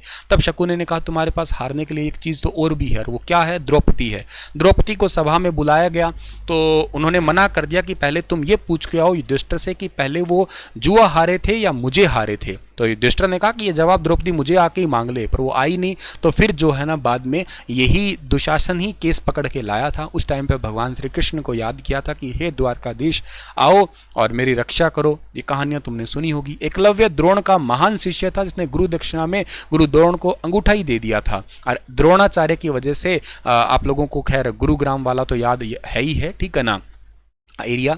गांडीव की बात करें तो अर्जुन का धनुष का नाम गांडीव था, जो कई मान्यताओं के अनुसार भगवान शिव से इंद्र और उसके बाद अग्निदेव और अंत में अग्निदेव ने अर्जुन को दिया था। गांधारी का कैरेक्टर मैंने तुम्हें अभी बताया था, ये जस्ट रिवाइज करवा रहा हूं कैरेक्टर। जयद्रथ सिंधु के राजा और धृतराष्ट्र के दामाद थे। कुरुक्षेत्र युद्ध में अर्जुन ने जयद्रथ का शीश काटकर वध किया था। वो कहानी आपको याद होगी जब अर्जुन ने कहा था कि आज शाम से पहले मैं इसको जो है ना मार दूंगा। भगवान श्री कृष्ण ने कहा था आज बेटा तू हारेगा। कहते क्यों हारेगा? कहते तूने 2 चीजें देख ली है। पहले तेरा मतलब एक वो पहले मछली की आंख, सॉरी चिड़िया की आंख, पेड़ में जब चिड़िया दिख रही थी तब तो तू जीत रहा था, तेरा ध्यान सिर्फ उसी पे था। अब ध्यान तेरा 2 जगह है, सूरज ढलने पर उसको मारने पे भी। कर्ण का बता दिया, कृपाचार्य बता दिया, हस्तिनापुर के ब्राह्मण गुरु थे, इनकी बहन कृपी का विवाह जो है ना गुरु द्रोण से हुआ था। कृष्ण पता है, कुरुक्षेत्र की जगह पता है जहां पे 18 दिन का युद्ध हुआ। पांडव पता है, और एक बात याद रखना, ये माद्री कुरु, इसमें पांडवों में पहली सती हुई थी, माद्री पांडु के साथ में हुई थी, सती हुई थी, ठीक है ना, पहली सती यही थी, वेरी वेरी इंपॉर्टेंट है, पहली सती होने वाली यही थी, याद रखना आप लोग, ठीक है ना। परशुराम, परशु वाले राम, जो द्रोण, भीष्म और कर्ण जैसे महारथियों के गुरु थे, भगवान विष्णु का 6वां अवतार भी माना जाता है। शल्य, मैंने कहा था कि नकुल और सहदेव की माता माद्री के भाई थे ये शल्य, और ये लास्ट दिन यानी कि 18वें दिन जो है ना, ये कौरवों की तरफ से इस सेना के अंदर थे, या उस सेना के उस टाइम पे सेनापति बने थे। उत्तरा राजा विराट की पुत्री थी, अभिमन्यु की धर्मपत्नी थी। महर्षि व्यास बता दिया, बलराम पता ही है, भगवान श्री कृष्ण के बड़े भाई बलदाऊ, सुभद्रा वगैरह रुक्मणी कृष्ण की पत्नी थी, सुभद्रा अर्जुन की पत्नी, अभी बताया था। ये ग्रंथ क्या है, इस ग्रंथ के बारे में अगर बात करें तो इसको काव्य ग्रंथ, भारत का अनुपम धार्मिक, पौराणिक, ऐतिहासिक और दार्शनिक ग्रंथ कहते हैं। साहित्यिक ग्रंथ भी कहते हैं, महाकाव्य भी कहते हैं। हिंदू धर्म में सबसे इंपॉर्टेंट ग्रंथों में से इसको जाना जाता है। 5वां वेद भी इसको कई कई जगह कहते हैं। क्या है, श्लोक वगैरह सब बता दिया है मैंने, ये सारी बातें ये ऑलरेडी आपकी होगी, 3 साल में तैयार हुआ। कुछ कैरेक्टर्स हैं, फोटो है। सरस्वती नदी के किनारे जो है ना इसकी रचना की गई है, ये भी याद कर लेना आप लोग। सरस्वती नदी जो ऐतिहासिक सबसे पुरानी प्राचीन नदियों में से एक जानी जाती है, सबसे पवित्र नदियों में से एक जानी जाती है। महाभारत ग्रंथ का आरंभ इसी श्लोक से होता है, नारायणम नमस्कृत्यम नरम चैव नरोत्तमम देवीम सरस्वतीम चैव तब ततो जय मुदीरयेत। इससे इसका जो है ना मतलब आरंभ होता है। ये बहुत ही इंपॉर्टेंट सा श्लोक है, मतलब इसका तो रोज ही सुबह पाठ करना चाहिए शायद। नारायणम नमस्कृत्यम नरम चैव नरोत्तमम, नरों में सबसे ऊंचे, देवीम सरस्वती चैव ततो जय मुदीरयेत। जय संहिता, भारत महाभारत सब चीजें मैंने समझा दी है आप लोगों को, ठीक है। चलिए सर, ये लाक्षागृह मैंने अभी बताया था, वर्णावर्त वर्तमान का बरनावा नाम की जगह है, उत्तर प्रदेश का एक गांव है, वहां का है ये अभी वर्तमान की जगह, ठीक है ना। और अर्जुन ने चलो ये मत्स्य भेदन किया था, अपमान वगैरह हुआ था, कुछ वैसे ही मैंने ये चीजें लगाई है आपके लिए, ठीक है ना। अच्छा, युद्ध वगैरह के पांडव वगैरह सब श्लोक मैंने बता ही दिए हैं, ठीक है ना। द्रौपदी चीरहरण वगैरह बहन वगैरह सब बता दिया है, ठीक है ना। उसके बाद में जो और इंपॉर्टेंट आपके लिए है, एक इंपॉर्टेंट क्वेश्चन ये रहा, परशुराम के पिता जमदग्नि का तप स्थल जींद के जामिनी जमदग्नि पुष्कर तीर्थ पोखरी खेड़ी में। एक तो ये क्वेश्चन पूछा जाता है, एक पुष्कर तीर्थ पोखरी खेड़ी में ये पूछा जाता है। ये एचएसएससी के पूछे गए क्वेश्चन है जो मैंने यहाँ पे जो है ना इंक्लूड किया है, जो आपके एग्जाम में शायद कहीं ना कहीं पूछे जा सकते हैं आपसे, ठीक है ना। उसके बाद में गीता के अंदर मैं शब्द को कितनी बार प्रयोग किया गया, 109 बार प्रयोग किया गया। ये भी एचएसएससी का पूछा गया सवाल है। पुरोचन मैंने बता दिया, कुंती तो बता ही दी बहुत अच्छे से आप लोगों को मैंने कि कौन थी, कैसे कैसे उनको कौन किसने जो है ना वो वरदान दिए थे, ये भी आप लोगों को पता होने चाहिए, ठीक है ना। अच्छा, अगला है कि जय संहिता वगैरह सब बता दिया। इसमें टोटल वर्ड्स कितने हैं ये भी देखना, 1.8 मिलियन वर्ड्स है। श्लोक वगैरह तो चलो ठीक है, 12 मतलब जो है ना 1 लाख श्लोक इसके अंदर हो गए हैं आपके, ठीक है। 2 लाख का 1 लाख, ठीक है ना, 1 लाख श्लोक है इसके अंदर, लेकिन हाँ 1.8 मिलियन वर्ड्स है। वर्ड कितने हैं वो भी हैं आपके, पहले 8800 थे, उसके बाद में 24,000 हुए, उसके बाद में टोटल जो है ना इसके अंदर कितने हो गए आपके 1 लाख श्लोक हो गए, जिसको सत्य शास्त्री के नाम से भी जाना जाता है, सत्य शास्त्री, ठीक है। अच्छा, इसके अलावा भी यहाँ पे जो है ना कुछ छोटे छोटे वर्ड्स है, जैसे कि धनंजय राजसु यज्ञ के समय बहुत से राजाओं को जीतने के कारण अर्जुन का ये नाम पड़ा था। राजसु नाम का एक यज्ञ हुआ था, ठीक है, मैं बता देता हूँ। राजसु यज्ञ जब करवाना था तो भगवान श्री कृष्ण को बुलाया गया था, तो उस टाइम पर भगवान श्री कृष्ण ने कहा कि जरासंध को हराना इतना आसान नहीं है, तो भीम ने 14वें दिन जरासंध को हराया था। फिर राजसु यज्ञ में अग्र पूजा भगवान श्री कृष्ण की हुई थी, फिर शिशुपाल गाली देने लग गया, फिर शिशुपाल को टपकाया, 100 गाली माफ करी, फिर 101वीं कहता बेटा बहुत दिल्ली, अब 101वीं पे टपका दिया था। धनंजय राजसु यज्ञ हुआ था, उसमें अर्जुन का नाम पड़ा था बहुत सारे राजाओं को जीतने के कारण। कपिध्वज हनुमान, अर्जुन रथ की ध्वजा पे बैठे रहते हैं, देखा होगा अर्जुन की ध्वजा पे बैठे रहते हैं, कपिध्वज उसको कहते हैं। गुड़ाकेश, गुड़ा कहते हैं नींद को, तो अर्जुन ने नींद को जीत लिया था, इसलिए अर्जुन का नाम ही गुड़ाकेश है। ये क्वेश्चन भी इंपॉर्टेंट है। पार्थ भी अर्जुन को कहते हैं, अर्जुन की माता कुंती का दूसरा नाम प्रथा था, इसलिए उसको पार्थ कहते हैं। एक तो कृष्णा बताया, एक प्रथा भी याद कर लेना। परंतप, जो अपने शत्रुओं को ताप पहुंचाने वाला हो उसको परंतप कहते हैं। कौन्ते, कुंती के नाम से ही अर्जुन को कौन्ते के नाम से जानते हैं। ये सारे अर्जुन के ही नाम है एक्चुअली तो, ठीक है। अच्छा, पुरुषभ, ऋषभ श्रेष्ठता का वाचक है, जो पुरुषों में सबसे श्रेष्ठ हो उसको पुरुषभ कहते हैं। भारत, भारतवंश में जन्म लेने के कारण अर्जुन का नाम ये पड़ा। किरीट, प्राचीन काल में दानवों पर विजय प्राप्त की थी इंद्र ने, इंद्र का ही मुकुट है, ये सॉरी बेटा है, और इंद्र के मुकुट को किरीट भी पहनाया गया था, इसीलिए जो है ना इंद्र ने उन्हें किरीट मुकुट पहनाया था, सॉरी, इसलिए उनका नाम किरीट पड़ गया है। अर्जुन का नाम ही किरीट है। महाबाहो, अजानुबाहो होने के कारण अर्जुन महाबाहो कहलाए थे। फाल्गुन, फाल्गुन के महिला और फाल्गुन इंद्र का नाम भी है, इसलिए इनका नाम इंद्रपुत्र होने के कारण फाल्गुन भी कहते हैं। और एक इनका नाम और है सव्यसाची। महाभारत में अर्जुन ने इस नाम से व्याख्या है ऐसे कि गीता में जैसे पार्थ है वगैरह है, इस टाइप से इसको कहते हैं, हमेशा सच बोलने वाले पर्सनों के रूप में। तो याद रखना ये सारे अर्जुन के नाम है और ये एग्जाम पर्सपेक्टिव इंपॉर्टेंट है, तो बता रहा हूं, धनंजय, कपिध्वज, गुड़ाकेश, पार्थ, परंतप, कौंतेय, पुरुषभ, और इसके अलावा भारत, किरीट, महाबाहो, फाल्गुन और जो आपका है सव्यसाची। ठीक है, सारे 12 पर्व मैंने आपको बता दिए हैं, ठीक है ना। क्या क्या थे? आदि पर्व, सभा पर्व और एक अरण्यक पर्व। अरण्यक पर्व बहुत इंपॉर्टेंट है, इसके अंदर ना वो सावित्री सत्यवान की कथा भी है। ये भारत कहते हैं ना सती सावित्रियों का देश है। सावित्री को उसके पिता ने कहा कि बेटा जो तेरे को पति चाहिए ना उसके साथ शादी कर ले, जिससे कहेगी उसके साथ ब्याह कर दूंगा। पहले के जमाने में कितना बढ़िया था स्वयंवर। इनको एक सत्यवान पसंद आए थे जो कि जंगल में रहते थे, हालांकि उसको राजपाट से निकाल दिया गया था इस करके ही। तो इनके साथ शादी करूंगी क्योंकि वो लड़का इनको बहुत अच्छा इसलिए लगा कि वो अपने माँ बाप की सेवा कर रहा है। मैं मानता हूँ आज के ज़माने में जिस भी पत्नी को उनका पति या जिस लड़की को वो लड़का को ये पसंद आए कि ये माँ बाप की बहुत सेवा करता है इसलिए पसंद करे, मैं मानता हूँ लड़की बहुत समझदार है। और वो माँ बेवकूफ़ लड़की होगी जो चाहती होगी ऐसा करना कि ये लड़का माँ बाप से अलग रहे, माँ बाप तो दुश्मन है वगैरह वगैरह। मैं ऐसा इसलिए नहीं कह रहा कि मैं एक लड़का हूँ इसलिए कहूँ, मैं ऐसा इसलिए कह रहा हूँ कि ये इस कथा कहानी के अनुसार कह रहा हूँ मैं। ऐसा होना भी चाहिए, ठीक है ना, क्योंकि सबके माँ बाप बराबर। अभी मैं मेरे पर्सपेक्टिव कहूँ तो कोई मुझे मेरे माँ बाप से अलग करे तो वो कैसे अच्छा हो सकता है, ठीक है ना। खैर इन बातों को छोड़िए, पर खैर कथा कहानियों की बात करें तो वो सावित्री ने इसलिए चुना कि ये लड़का अपने माँ बाप की इतनी इज्जत करता है, सेवा करता है, तो शायद बड़े ही संस्कारी होगा तो मेरी भी बहुत इज्जत करेगा। लेकिन नारद मुनि ने कहा कि ये जो सत्यवान से शादी कर रही है ना सावित्री, इनकी तो लाइफ एक ही साल है। इनके पिता का मन दुखी हुआ, पर इन्होंने कहा मैंने चुन लिया तो चुन लिया, अब तो मैं नहीं, अब तो मैं इन्हीं से करूंगी चाहे कुछ भी हो। 1 साल तक अपने सास ससुर की सेवा की, उनके पति जंगल में लकड़ियाँ काटने जाते थे, सब बढ़िया चला। जिस दिन इनका अंतिम समय आया तो अपने सास ससुर को कहा कि मैंने साल भर तुमसे कुछ नहीं मांगा, बस आज मुझे इनके साथ जाने दीजिएगा। साथ गई और तब पेड़ पे लकड़ी काट रहे थे, नीचे आए, कहा मेरी तबीयत खराब हुई है, उनकी गोद में सोए। तब तक यमराज आ गए। सती थी तो इनको दिख गए, बड़ी प्योर थी स्त्री, ठीक है ना, तो इनको यमराज दिख गए और इनको कहा कि इनका अंतिम समय आ गया, फांसी का फंदा डाल के इनको ले जाने लगे। उन्होंने कहा मैं भी साथ जाऊंगी। कहते बेटा तेरा तो समय नहीं आया। तो फिर भी साथ चलने लगी तो उनसे थोड़े से बड़े प्रभावित हुए, तो उन्होंने कहा तू जो मांगना चाहती है मांग ले सिवाय इसकी जान के। कहते ठीक है। पहला वर मांगा, कहते मेरे सास ससुर से जो राजपाट छिना है उनको सब मिल जाना चाहिए। कहते ठीक है तथास्तु। कहते यमराज ने सोच लिया था ये तो नहीं मांगेगी, बाकी कुछ भी है कोई बात नहीं। दूसरा उन्होंने कहा कि मेरे पिता के कोई पुत्र नहीं है, मेरे पिता को 100 पुत्रों की प्राप्ति हो। कहते तथास्तु। तीसरा कहते एक और दे दो, मेरे भी 100 पुत्रों की प्राप्ति हो, मेरे और सत्यवान की। कहते तथास्तु। कहते फिर लेके क्यों जा रहे हो? कहते अरे तेरी क्या मांग लिया बिना ध्यान दिए। इसी करके कहते हैं कि उन्होंने उसकी जान बचा ली थी और अपने पति की। तो ऐसा कहा जाता है ये देश सती सावित्री का। ये अरण्यक पर्व में ही है सत्या सावित्री की कथा।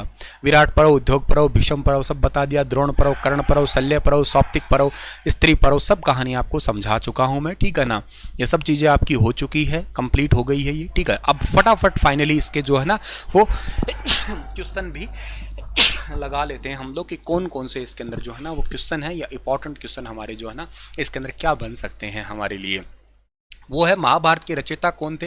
वेद व्यास थे। महाभारत का मूल नाम जय संहिता। महाभारत को अन्य किन नाम से जानते थे? जय और जय संहिता। महाभारत का लेखन कार्य गणेश जी ने। विष्णु सहस्त्र नाम से किसे जाना करते हैं? महाभारत को जानते हैं। भागवत गीता किस में है? और महाभारत के 6वें पर्व में, भीष्म पर्व में। महाभारत के अध्यायों को क्या कहते हैं? पर्व कहते हैं। कितने पर्व है? 18 है। महाभारत के 18 पर्व है कौन कौन से? नाम आगे: आदि पर्व, सभा पर्व, वन, विराट, उद्योग, भीष्म, द्रोण, कर्ण, शल्य, सौप्तिक, स्त्री, शांति, अनुशासन, अश्व मेघ और आश्रम वायसिका पर्व और मौसल पर्व, महाप्रस्थानिक और स्वर्गारोहण। भागवत गीता में कितने अध्याय है? देखो इसके अंदर टोटल 700 श्लोक है, आपके याद कर लीजिएगा आप लोग, ठीक है ना। और ये एक सेकंड रुकना आप लोग।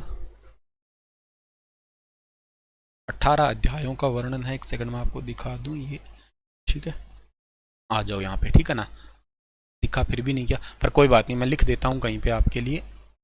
कहाँ गया कर्सर, ये रहा। महाभारत भागवत गीता में अध्याय 18 है। श्लोक मैंने तुम्हें अभी बताए थे कितने, 700 श्लोक है। 18 ही पर्व है, 18 ही दिन युद्ध चला था और 18 इसमें अध्याय भी है, ठीक है। 700 श्लोक है। कृष्ण के विराट स्वरूप का गीता में कौन से में लिखा हुआ है, 11वें अध्याय में।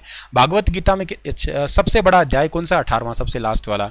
भागवत में सॉरी महाभारत के श्लोकों की कुल संख्या कितनी है, 1 लाख श्लोक है, 1.8 मिलियन वर्ड है। अच्छा, इसके बाद में क्या है, कौन ऋषि जन्मेजय को महाभारती कथा सुनाते हैं, वैशंपायन बताया था। भागवत गीता महाभारती किस पर्व में, भीष्म पर्व, छठवां है। अच्छा, सावित्री और सत्यवान की कथा जो है ना वो वन पर्व में आती है, ये भी बात आप लोगों को याद कर लेना है, ठीक है ना, वन पर्व में आती है। मैंने तुम्हें वन पर्व भी बताई होगी ना, कहीं कुछ गड़बड़ ना बता दिया हो, एक सेकंड देख लेना। आदि अरण्यक पर्व, हाँ वो वन ही था आपका, ठीक है ना, इसी को ही कहते हैं तीसरा वन पर्व, ठीक है, ठीक है, सही बताया। उसके बाद में क्या है आपका अगला क्वेश्चन, कहाँ पे आ गया, हाँ ये रहा, युधिष्ठिर यक्ष संवाद जो है ना वो भी आता है वन पर्व में। महाभारत में रामायण का वर्णन ये भी वन पर्व में, वेरी इंपॉर्टेंट है, ध्यान रखना। द्रौपदी के चीर हरण वो सभा पर्व में बताया था। नल दमयंती की कथा है वो भी वन पर्व में ही आती है। युधिष्ठिर का जुआ सभा पर्व, पांडु और द्रौपदी का विवाह, स्टार्टिंग में राजकुमार का जन्म वगैरह आदि पर्व है। महाभारत युद्ध की समाप्ति और अर्जुन और श्री कृष्ण रथ से उतरते ही क्या घटना घटी थी, रथ धू धू कर जल उठा था, पूरी तरीके से रथ भस्म हो गया था। अश्वमेघ यज्ञ न कर सकने की युधिष्ठिर ने क्या आपत्ति की थी, धनाभाव और खजाना खाली हो गया था, ऐसा कहा था। युद्ध के बाद व्यास जी ने युधिष्ठिर से जो है ना प्रायश्चित रूप से क्या करने को कहा, अश्वमेघ यज्ञ करने को कहा था। युधिष्ठिर ने राज्य प्राप्ति के बाद किसको युवराज घोषित किया, भीमसेन को। युधिष्ठिर ने राज्य प्राप्ति के बाद खजाने का भार किसे दिया था, संजय को। और ये संजय यूं समझ लो उस टाइम पे सीसीटीवी था, सारे युद्ध का हाल धृतराष्ट्र को बताया था, ये याद कर लेना आप लोग। और युधिष्ठिर ने राज्य प्राप्ति के बाद किसको मंत्री बनाया था, विदुर को बनाया था। अच्छा, स्त्रियों पर आक्रमण तथा बचाव की जिम्मेदारी किसको, अर्जुन की थी। युधिष्ठिर और राज्य प्राप्ति के बाद सेना के देखभाल का भार किसको दिया, नकुल को, ठीक है ना। एक्चुअली आपको मैं थोड़ा सा बताने की कोशिश करूं यहाँ पे 2-3 चीजें कि जो आपकी पांडवों की सेना थी ना उसकी अगुवाई किसने की थी, अगर आपसे पूछ लेना तो पांडवों की सेना की अगुवाई की थी भीम ने की थी। और इनकी सेना की अगुवाई यानी कि जो कौरव थे ना आपके, ये तो थे पांडव, ठीक है ना, पांडव। कौरव जो थे ना, कौरव की सेना की अगुवाई पहले 10 दिन तो की थी किसने, भीष्म ने की थी। अगले 5 दिन जो है ना वो की थी गुरु द्रोण ने की थी। और अगले 2 दिन जो की थी ना वो की थी कर्ण ने की थी। और लास्ट का 1 दिन जो है ना वो किया था किसने, शल्य ने किया था, याद रखना आप लोग, ये पॉइंट इंपॉर्टेंट। अच्छा, इनकी सेना में मेन इंपॉर्टेंट व्यक्ति कौन थे, इनकी सेना में एक भगवान श्री कृष्ण खुद थे और इधर थी, याद रखिएगा, कृष्ण सेना थी, दोनों में फर्क है। जब युद्ध होने से पहले जो है ना ये क्या हुआ था कि पहले दुर्योधन गया भगवान श्री कृष्ण के पास में और उनके सिर की तरफ जाके खड़ा हो गया, भगवान श्री कृष्ण सोए हुए थे। बाद में अर्जुन आया तो उनके पांव की तरफ खड़ा हो गया जाके, और आंख खोली तब सामने दिखा अर्जुन। और इन्होंने कहा कि पहले तो मैं आया था, दुर्योधन बोले। भगवान श्री कृष्ण ने कहा देखो मेरी पहले आंख खुली तो ये दिखा है मेरे को, दूसरी बात ये छोटा भी है तो पहले इनसे बात कर लेते हैं। इन्होंने कहा क्या चाहिए, कहते हैं भगवान श्री कृष्ण ने कहा युद्ध में तुझे क्या चाहिए, मैं चाहिए मेरी सेना। उन्होंने कहा भाई मुझे आप चाहिए हो। और जो ये थे ये बोला मुझे सेना चाहिए, तो राजी हो गए, इनका क्या करूंगा, सेना ही चाहिए मुझे। खैर गेम तो फिर पता ही है आपको क्या रहा है।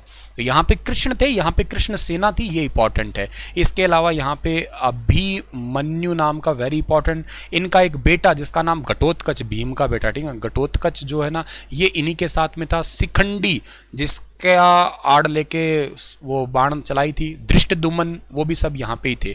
और यहाँ पे कौन थे, कृष्ण सेना थी, भीष्म था, कर्ण था, जयद्रथ था, अश्वत्थामा था, ये सारे इधर ही थे, ये याद कर लेना आप लोग, ठीक है ना। तो ये थोड़े से इंपॉर्टेंट कैरेक्टर है इसके। अच्छा, अभिमन्यु का पुत्र जो है ना वो कौन, अभिमन्यु के पुत्र का नाम था परीक्षित था। अश्वमेघ यज्ञ में घोड़े के पीछे रक्षा करने के लिए कौन पांडव पड़ा था, अर्जुन। युद्ध में विजयी होने पर पांडवों ने कौन सा यज्ञ किया, अश्वमेघ। महाभारत युद्ध के बाद कितने सालों तक धृतराष्ट्र, गांधारी और कुंती युधिष्ठिर के राज्य में रहे थे, 15 सालों तक। 15 साल बाद में ये वन में चले गए। वन गमन के बाद 3 वर्ष दावनल में जल मरे थे और बलराम जी का अंत फिर समाधि स्वर्गवास में हुआ था। उनका 36 वर्ष के बाद 36वें वर्ष में हो गया था, एक्चुअली यूँ कहूँगा मैं, मतलब 35 वर्ष बाद 36वें वर्ष में अंत हो गया था, ठीक है ना। और युद्ध में पांडु और कौरव की सेना का अनुपात क्या था? पांडव 7 थे तो कौरव 11 थे। महाभारत का वास्तविक नाम बता दिया। ये सब चीज एक चक्रा नगरी थी, वहां पे रहते हुए भीष्म ने बकासुर का वध किया था। एक चक्रा नगरी वही थी, वारणावत से निकल के एक चक्रा नगरी में गए थे वो। जरासंध को भीम ने मारा, ठीक है ना। और युद्ध में कौन से दिन मारा था? 14 नंबर डे पे। शिशुपाल का वध, शिशुपाल किस का था? चेदी राज्य का था, ठीक है ना। दुर्योधन और भीम दोनों एक ही दिन पैदा हुए थे। कौरव की एकमात्र बहन दुशाला, उसका विवाह जयद्रथ के साथ हुआ था। अर्जुन का शिव से युद्ध क्यों हुआ? शिव जी ने अर्जुन की परीक्षा ली थी। एकलव्य का मतलब पिता का नाम क्या था? हिरण्यधनु था। कर्ण बचपन का नाम क्या था? वशुसेन था। Very very important. Varnavrat Purochan मंत्री बता दिया मैंने। विराट नगर में स्टार्टिंग में बता दिया था। कर्ण धनुष का नाम क्या था? कर्ण के धनुष का नाम विजय था। Very very important. लाक्षय ग्रह किस में आता है? आदि पर्व के अंदर आता है। अज्ञातवास है, 1 साल बिताया विराट पर्व में। कर्ण, इंद्र का कर्ण से कवच और कुंडल मांगना, यह विराट पर्व में था। अभिमन्यु और उत्तरा के विवाह का वर्णन कहां पे है? यह भी विराट में है। कीचक वध कहां पे? यह भी विराट में है। नहुस को इंद्र पद प्राप्ति और पदच्युत होने का वर्णन जो है ना, ये उद्योग पर्व में है। श्री कृष्ण ने अर्जुन को युधिष्ठिर का बड़ा भाई कहके पांडवों का युद्ध में साथ देने को कहा, किंतु उसने स्वीकार नहीं किया। यह बात कौन से में है? ये उद्योग में है। विदुर नीति उद्योग में है। श्री कृष्ण ने पांडवों से मेल करके उन्हें आधा राज्य देने की कहा। बाद में 5 गांव भी मांगे थे। याद रखना, श्री कृष्ण ने कहा कुछ मत दो, 5 गांव दे दो इनको ताकि जिंदगी निकल जाए। सब बातें उद्योग पर्व में ही है। अश्वत्थामा और दुर्योधन ने पांडवों के साथ संधि करने की बात कही थी, वो भी कर्ण पर्व में है। अर्जुन ने युधिष्ठिर को मारने के लिए तलवार उठाई थी, ये कर्ण पर्व में है। पराशर गीता शांति पर्व है, और ये बताया था मैंने अभी। भीष्म पितामह के माता पिता का नाम गंगा और शांतनु, अभी बताया था। भीष्म पितामह का देह त्याग अनुशासन में बताया था। भीष्म पिता का असली नाम देवव्रत बताया था। राजा नल ये निषद देश के थे। और महाभारत के युधिष्ठिर के अतिरिक्त किस और राजा के जुए में राजपाट हारने का वर्णन है? राजा नल का। Very very important. राजा नल की रानी दमयंती किसकी पुत्री थी? विदर्भ देश की राजा भीमक की। राजा नल ने किससे जुए में अपना राजपाट हारा था? अपने भाई पुष्कर से।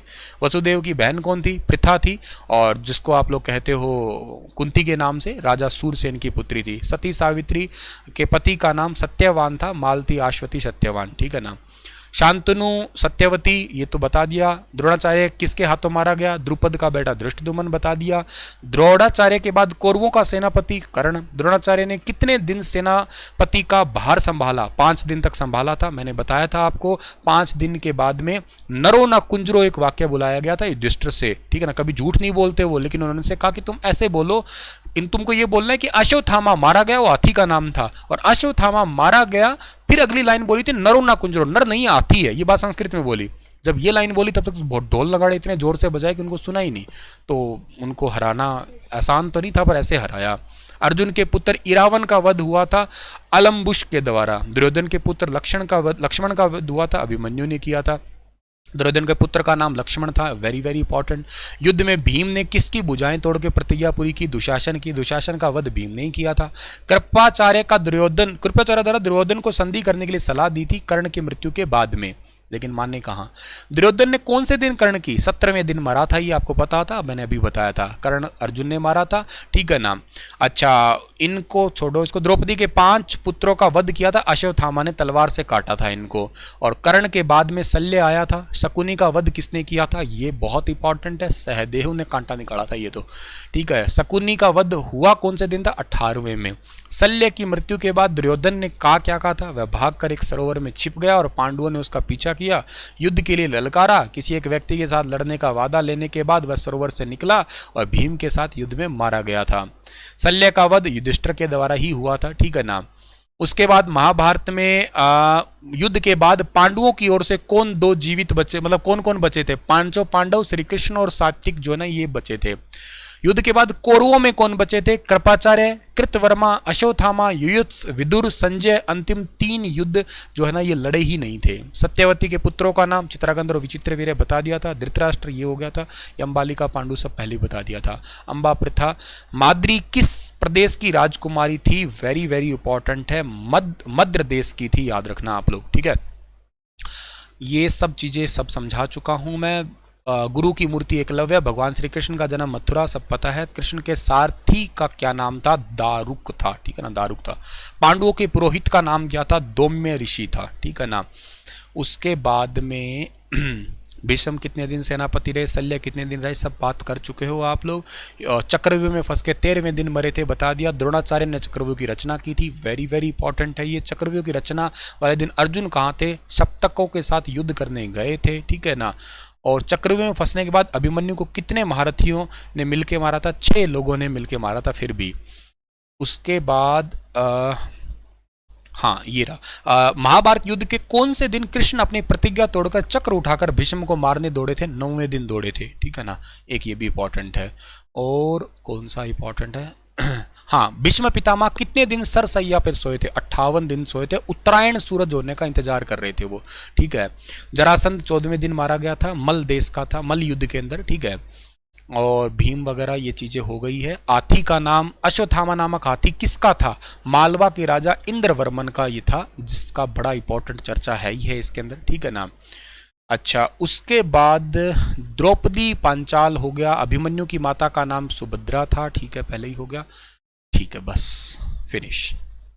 ये था माय डियर आपका एक बहुत इंपॉर्टेंट सा लेक्चर, मोस्ट इंपॉर्टेंट सा लेक्चर, जिसमें कंप्लीट महाभारत जितना मुझसे इंपॉर्टेंट हुआ मैंने सारी चीज़ें बता दी है आप लोगों को। होपफुली आपको चीज़ें समझ में आई है। एक बार नहीं, 2 बार नहीं, 3 बार देख लेना। जितनी बार देखोगे सब चीज़ें कवर करने की कोशिश की है। यहाँ पे जो जो सवाल बन सकते थे वो सारे कवर कर दिए हैं। फिर भी कुछ रहा है तो किसी और सेशन में करेंगे। बाकी मोस्ट इंपॉर्टेंट सब डेटा कवर हो गया है। Thank you so much. Stay happy, stay healthy.